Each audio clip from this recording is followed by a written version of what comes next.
Good afternoon, distinguished members of the panel. I am Jeff Mueller from the Cayson County Bar. Would ask the court to reserve me 3 minutes for rebuttal. 3 minutes. All right, sir. You may proceed. Your Honors, I would submit to the court that this is a matter of fundamental justice, fundamental fairness in the division of property in a divorce case. The appellant comes forward you realizing that there is no requirement that there be an equal division. However, I think the citizenry and most everyone expects to be some fairness, and I think this court throughout its history is replete with rulings where tried to do just that, provide fairness. And submit to you that the fairness was lacking in this decision.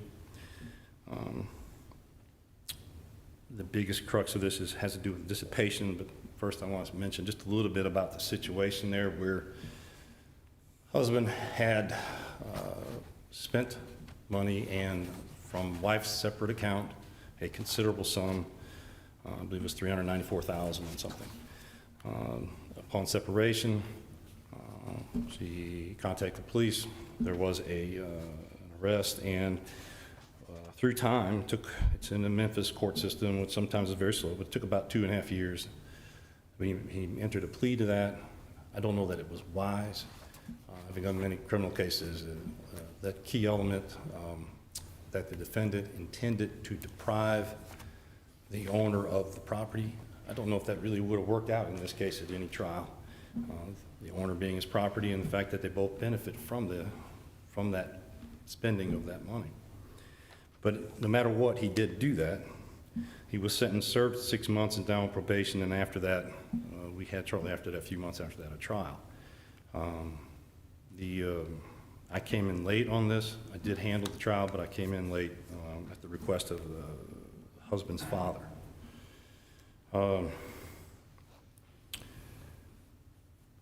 I would state to the court that it's our position the wife benefited from the sale of this stock as equally as he did. The only testimony at trial comes from husband in that regard. It's never really brought up on wife's testimony. It's never really disputed. They had many extravagances, some big, some small. They had trips. They had a maid service. They had done renovation and various things. They had done redecorating at the first house. They had renovation of the shed at the second. The husband actually relayed a sod system with where he actually put down the drainage and the pipes and all and that. They did many things. There is no evidence in this transcript, in anything before this court, that they didn't both equally benefit from this. And I think that's key. When you get to the dissipation statute, well... Is the criminal judgment in this record?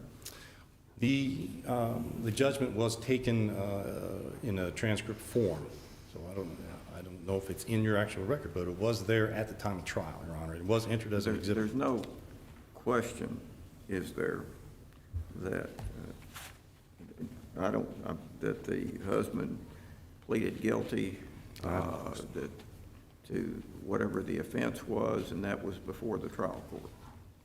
Yes, before the trial in this matter. Yes, yes, sir, and had served his 6 months in time in jail. The trial court knew all of that, knew that there was a restitution judgment out there of how much money? At $394 and something. I don't know that, Your Honor. Okay. And he had paid, his father had paid up $50,000 up front on that at the time of sentencing to reduce that. I'm assuming the trial court had that information as well? Yes, sir, they did. Okay, so everybody knows the status of things at this juncture. Would that be accurate? It would be, but I also think that it's still a misapplication of that dissipation section in where the factors are for division of property. I mean, it states clearly there that it has to be a reduction of marital property available for distribution in which are made for a purpose contrary to the marriage. There's absolutely no evidence in this record that it was contrary to the purpose of the marriage. Absolutely none. They both benefited from this. Wait a minute, I think you're saying two different things here, aren't we? I mean, you're telling me that there's a criminal court judgment in excess of $350,000 for him spending the wife's assets.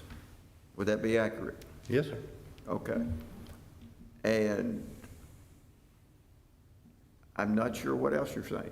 Or that, Just that even with that as evidence in this trial, that the trial court should have divided the marital estate equally, or? Well, yes, sir. But just when I get into the logic of it, though, I mean, he's paying twice here. He's being punished twice. He's punished in the criminal court, and now he's being punished in the civil court because the amount, and that's clearly in the record, the amount that he would receive in the division of property is allocated to be brought down from his restitution judgment in criminal court.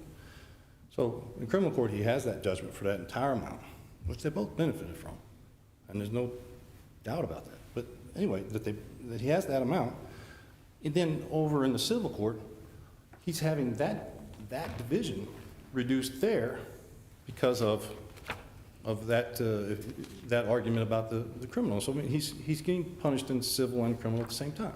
Mr. Mueller, you say that there's no doubt that they both benefited from this money. Let me ask you this. I understand what you're arguing, but is there anything in this record that shows where that money, the $394,000, where that went? Was there proof in this record? We got anything about that in this record? There is not a detail of it. Now, there is basically the anecdotal testimony of it, that they took trips, that there were major repairs to the house, that there were small extravagances and there were big ones. But there is no detailed list of that. I mean, $394,000 is a lot of money. And that's a lot of trips. I mean, you're saying they took trips. But What was the proof that that money was utilized to pay for those trips or these repairs to the house? Or was it just that the parties made repairs to the house and took trips? Well, in his testimony, he does address that to some degree, not in I'm not sure what that means. Well, he talks about the trips and various things in his testimony. When you mentioned the repairs to the house, that's sort of in a different section of the testimony about what improvements and what contribution he made to that increase in value of the house. You know, with the argument where you have to have, the spouse has to contribute to that, and it has to be an increase in the value. Well, he certainly did contribute, and it certainly did have an increase in the value. But part of that testimony was that there were, like in the first house, they had the redecorating that he paid for. And then in the second house, you know, like you renovate the storage and all that. I agree. It's hard to come up with $394,000 out of any of this. I don't know how it comes up, but I do know there's nothing in the record that says he didn't. The only testimony there is his testimony saying, well, we didn't have all these different things we spent it on, but I don't have that detailed out like I would like it. I came into this late, everybody wanted it done. We had an appraisal, and that person, we had issues. This was not an easy thing to take over and get done. We did get it done, and I just think that there's a fairness issue here. He's being punished twice. He's got that amount, that full amount there in the criminal, but he's not given that full amount in the civil. It's been reduced in the civil side because of what the numbers are in the criminal. And I would present to the court, sorry to move on, but I would present to the court that there's a certain arbitrary nature to that judgment. The judgment being, the arbitrary nature being choosing the date of separation as the time to value the two properties that are, the home is the big one, and then the second one's the IRA. Those are really the only things in dispute. It's really kind of a straightforward case in that manner. But that seems to me to be rather arbitrary, that she's basically, the reason is she's, and it's all there in the transcript. She stated in the hearing that we had where she explained the ruling that the reason for that date being chosen was because of the delay in the criminal case. tried many criminal cases in many places, and I wouldn't think it's that unusual to go 2.5 months to from indictment to plea in some of the Memphis courts. And it just seems arbitrary to me. That's the reason that we put on this diminishing in the value. And the law is pretty clear. You try to put that valuation as close to the date of the actual divorce as possible, and it obviously wasn't done here. And it seems to me that the only reason that was done was as a further punishment. I mean, there's no other way for me to look at that. I mean, everyone admitted that the home prices have risen sharply. Whether or not it's risen because of the market or him is really not that big an issue. Well, the judgment says that the delay, the court makes this finding because the case could not have been tried sooner during husband's pending criminal action. I don't know why it couldn't have been. Was the court requested not to do something? Not to hear this sooner? Not to my knowledge. I came on at the very end of this case. All right, I came on in like January, and it was tried at the end of March. No, I came on in November. That's right. I came on in November and it was tried at the end of March. First thing I did was try to get some good, clean discovery material. And we went on from there. Tried to find our expert. That's one other issue. But to my knowledge, no one preceding me, and certainly not during our time, had asked to speed this up, and why was there a delay? I'm not aware of any questions of that regard. I would just submit in my last little bit, he was the breadwinner. He made 80-something, she made 50-something. They contributed a joint account. Payments went from the joint account out to pay bills, including that mortgage on that house, among other things. And he contributed in many other ways. Thank you. Thank you.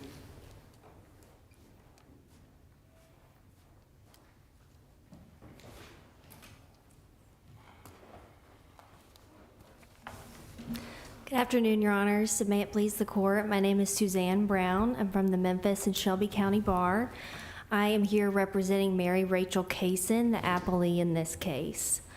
Your Honors, this case is not simply a divorce where two former spouses just don't get along anymore. This is a case where husband stole $394,000 of wife's inheritance for a period of over 2 years, where he changed the email addresses associated with these stocks. He changed the P.O. box associated with the money going to the address where the money was going. He admitted to being deceitful at his sentencing hearing that is in the record. And I'd like to address some of the questions that the court had for the appellant. There is testimony in the record that husband took a trip to Hawaii with a girlfriend. He went to football games. He had to order bespoke suits because he's 6 feet 9 inches tall. And, you know, husband was asked repeatedly at trial, where did this money go? And he was not able to answer.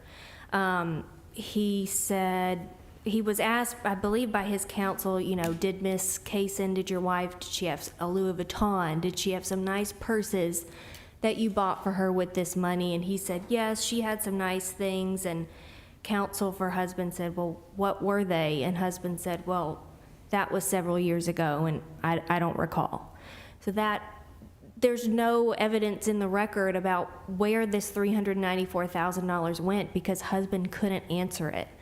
And I think to say that the money benefited the marriage is disingenuous because there's also proof in the record that, you know, up until 2018, the parties did not have a house note. They were living in a house that was paid for by wife and her grandfather.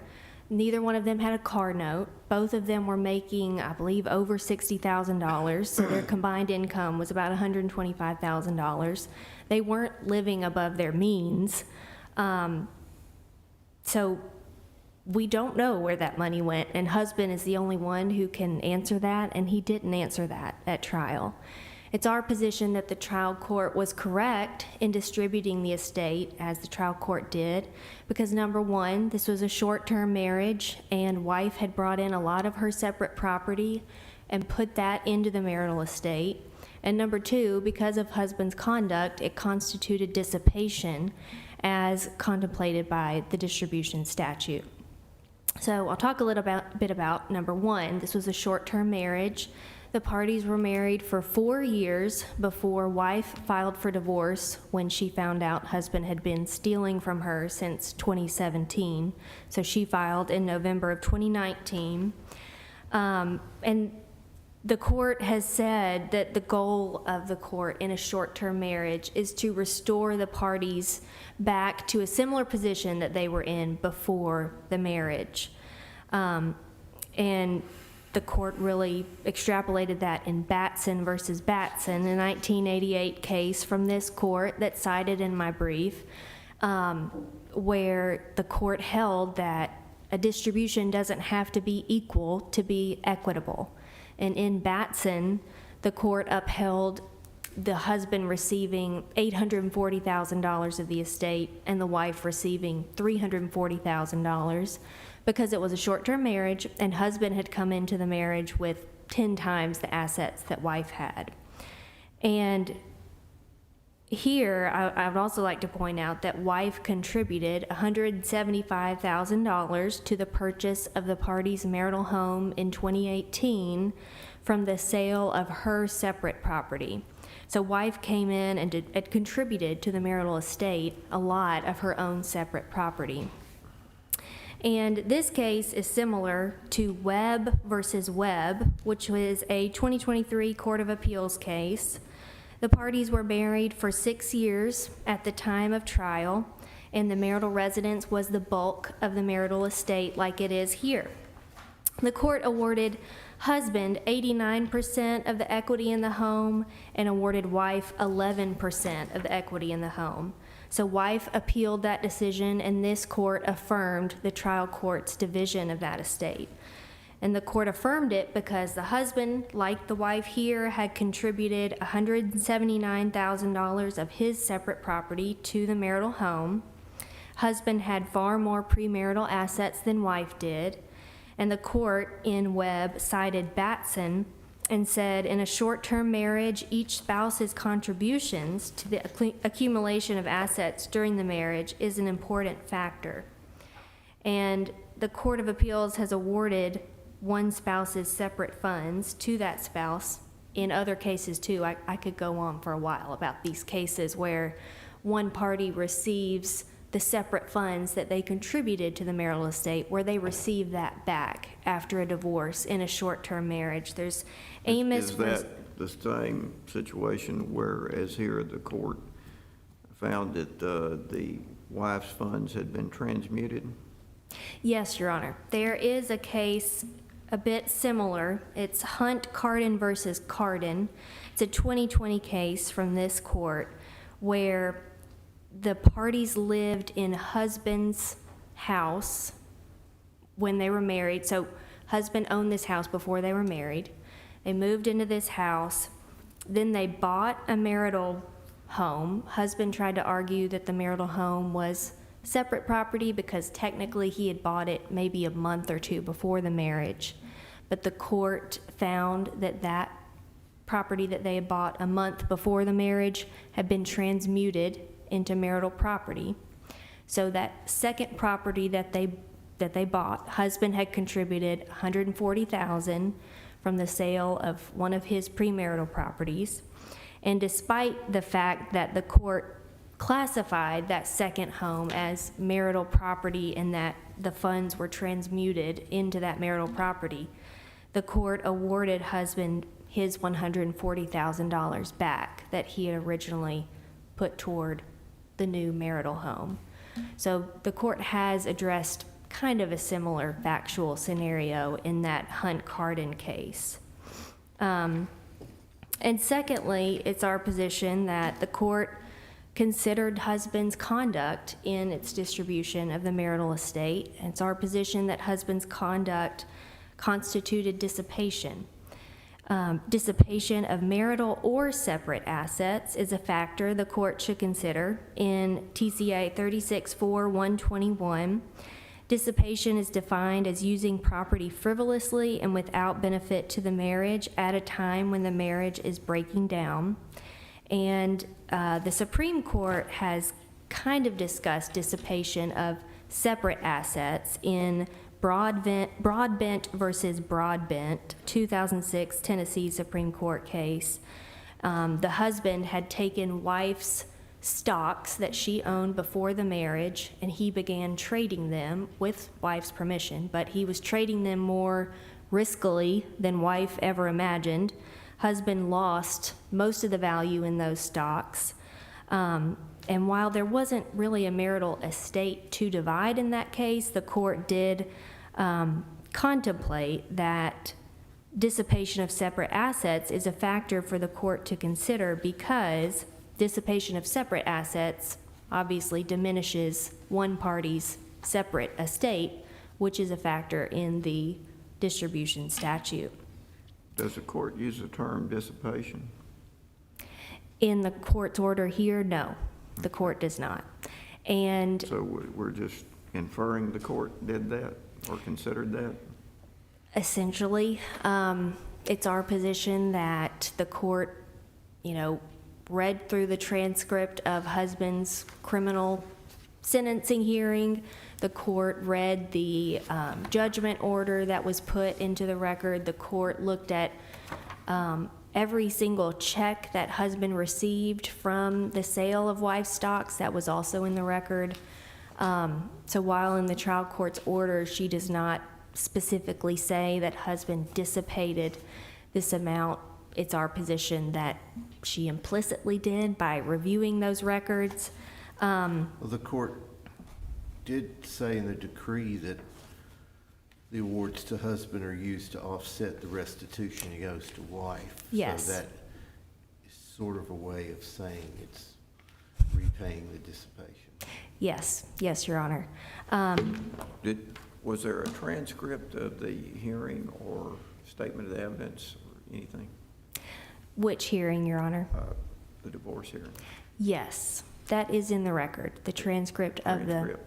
yes, Okay. of the divorce hearing. There's not a transcript of the oral ruling that's in the record, but there is a transcript of the divorce hearing. There was an oral ruling as well? I believe so. Okay. I believe so.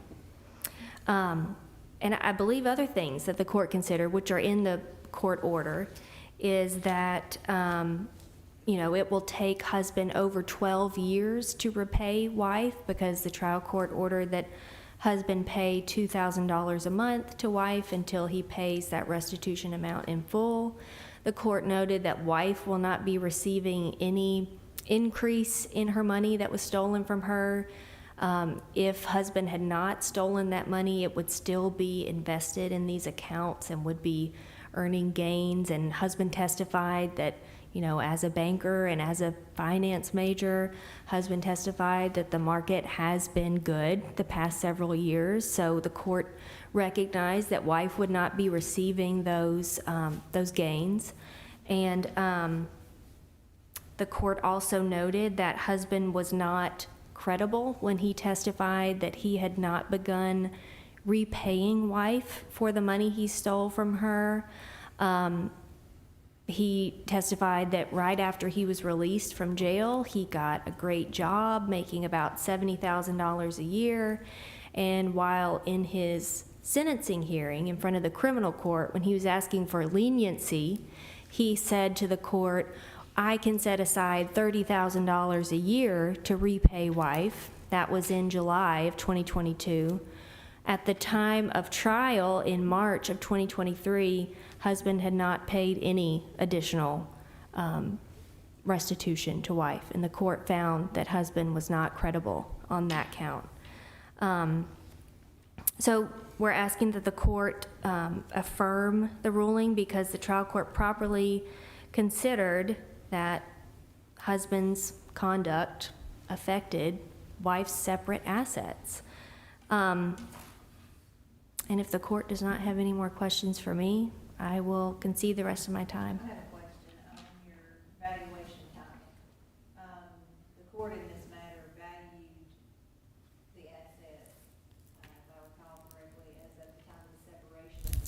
Yes. rather than at the time of the actual divorce hearing. And, in your brief, I believe that you rely on or justify this, your argument by, delays that took place as a result of the husband's criminal case that was going on during that time. Do you have any case law that supports your contention that that's appropriate or that that's even allowable under Tennessee law? Because, you know, most all the case law says that you've got to value the assets as closely as you can to the time of the divorce hearing. Yes. So you didn't cite any cases for that in your brief, and I wonder, have you found any cases that say that support your position on it? Your Honor, I looked, I didn't find any, and I do think the statute is very clear that the court has to value it at the time of the divorce. In regard to the home, I think it probably was incorrect for the trial court to say $282,000 is the value of the house. But it's our position that that finding did not prejudice husband, because the court went on to say, I'm going to decline to award husband any increase in that value. And with the retirement account, the court explicitly recognized that the retirement account was, I believe, $62,000 at the time of trial. But the court said, I'm going to decline to award husband that increase in value and just going to look at the amount of the retirement account during the marriage before the parties separated in 2019. So it may have been an error of the court to say this is the value of the house, but it's our position that it was a harmless error. Thank you. Where did the court get its rationale for declining to move forward with the case until the husband's criminal case concluded? Was that something the court found, or how did that come into being?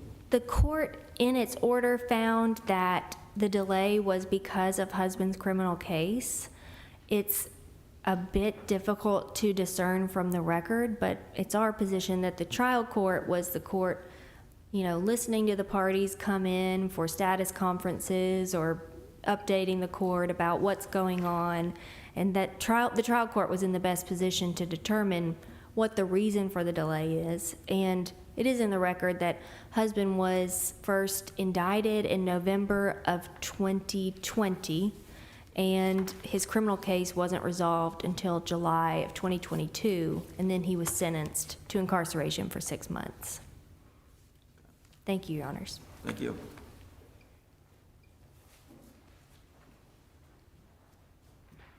Just briefly want to correct a few things. One is the trip with the girlfriend it's in the record. After separation, it's a trip that was paid for by his employer, and there's no adultery grounds cited anywhere in this whole case. Next thing is, Your Honor, it just as she said at the end, it was a 2.5 years to sentencing in July. He didn't get out of jail until early January. We had that trial like the last day or last couple days of March. So it wasn't like he had a whole lot of time to get that job and start paying $2,000 or any amount per month. He was just getting enough to get on his feet on the ground.